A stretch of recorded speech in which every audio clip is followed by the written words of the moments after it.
Strong Q2 updates देखने को मिले हैं चुनिंदा बैंक से।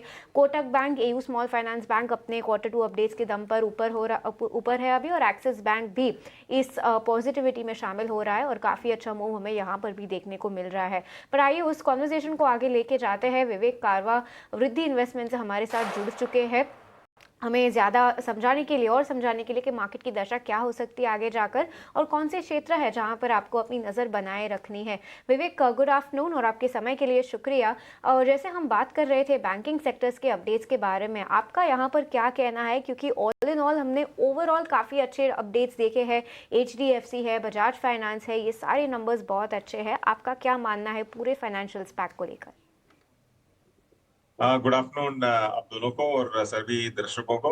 तो देखिए, बैंकिंग तो मेरा फेवरेट सेक्टर रहा ही है, क्योंकि जितनी बार भी ईटी नव स्वदेश पे मैंने बात किया है और मैं काफी वोकली ये बोलते रहा हूँ कि मुझे बीएफएसआई सेक्टर एज सच बहुत अच्छा लग रहा है।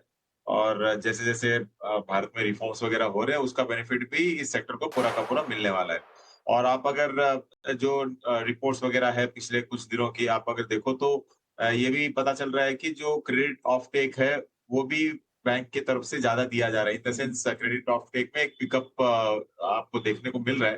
तो इसका संकेत ये है कि जो कंपनीज है, वो चाहे तो एक्सपेंशन हो या फिर जो कैपिटल रिक्वायरमेंट्स है उसके लिए लोन्स ले रही है और बैंक से पैसा उठा रही है।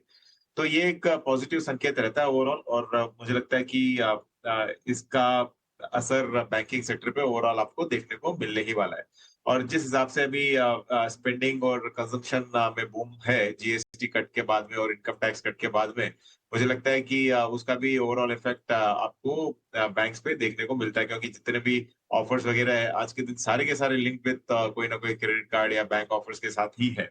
तो ओवरऑल अभी भी मैं बुलिश हूँ बीएफएसआई पे।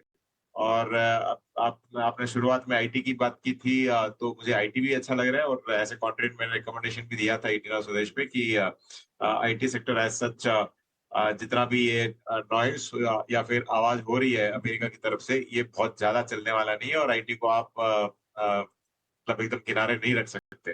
तो ऐसे कॉन्ट्रेरियन अभी भी आईटी पे मैं बुलिश रहूंगा और बीएफएसआई अभी भी मेरा फेवरेट सेक्टर है। मुझे लगता है कि यहाँ पे आप अगर निवेश करते हो तो डबल डिजिट रिटर्न, तो चाहे निफ्टी और सेंसेक्स आपको सिंगल डिजिट दे, लेकिन बीएफएसआई आपको डबल डिजिट दे देगा आराम से। एफएसआई में थोड़ा सा और डीपली जाना चाहें विवेक, तो कहाँ कहाँ रणनीति बनाने के मौके हैं? मेरे ख्याल से पोजिशनल कॉल अगर देनी हो तो फिर आप कहाँ कहाँ दे पाएंगे? तो देखिए, कंजम्पशन, बीएफएसआई और आईटी आईटी हम्म। में मैं जो ट्रेडिशनल चार पांच आज के दिन दिग्गज कंपनीज है, अभी रिजल्ट आने वाले हैं कईयों के, इन्फोसिस, टीसीएस, विप्रो, ये सारे आप अगर वैल्यूएशन देखो तो बहुत ही सस्ते हो गए हैं।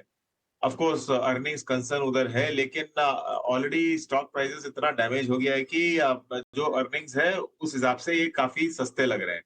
तो इसके लिए मुझे लगता है कि आईटी में आप जो मेजर प्लेयर्स है, ट्रेडिशनल आईटी प्लेयर्स, उस पर आप नजर रखो। और of course new age technology companies like Zomato और वगैरह, ये सब कंजम्पशन रिलेटेड है, वहां पे भी आप नजर रख सकते हो। और जहां तक बैंकिंग का सवाल है, मुझे